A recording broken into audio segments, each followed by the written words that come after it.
Another issue that didn't come up in the CNN interview is her now apparent support for, at least in some aspects, the border wall. I mean, we've seen in her ad on the border, she uses images of the border wall. She says she'll sign the Senate bill, which provided $650 million for more border wall construction. She had called previously the border wall a medieval vanity project and a stupid use of money that she vowed to block. So what's changed there?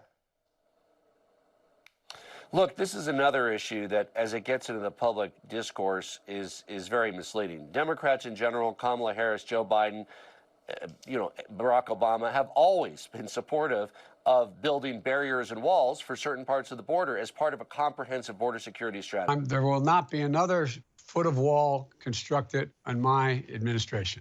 This has already been something that is hurtful and harmful to the American people. How does it end? It has to end with the government running and functioning. It has to run with us setting back up the government. It will not end with a wall. It will not end with a wall. It will not end with a wall? No.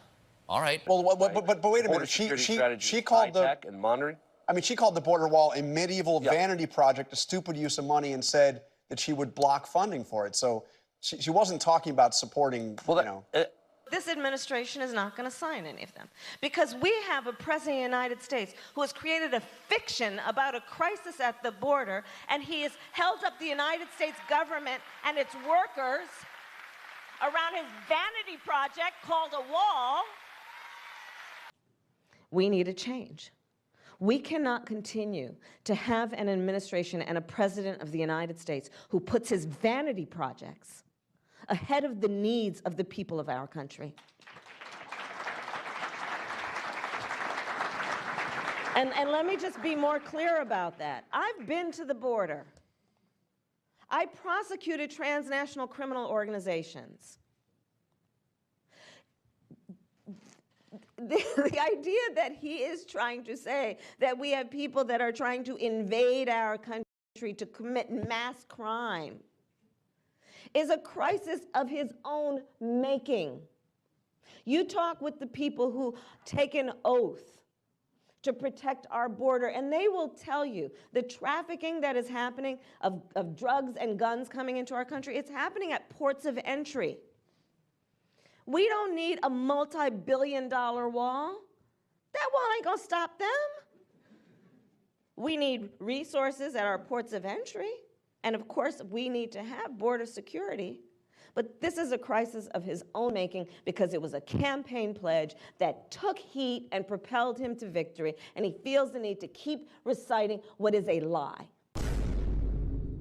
To be clear to folks in this region who are thinking about making that dangerous trek to the United States-Mexico border, do not come. Do not come.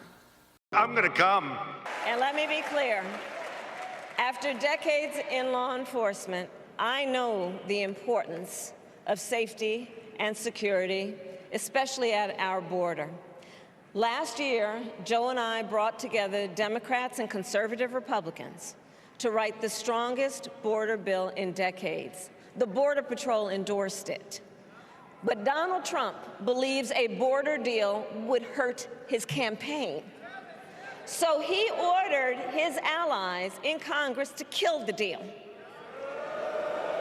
Well, I refuse to play politics with our security, and here is my pledge to you.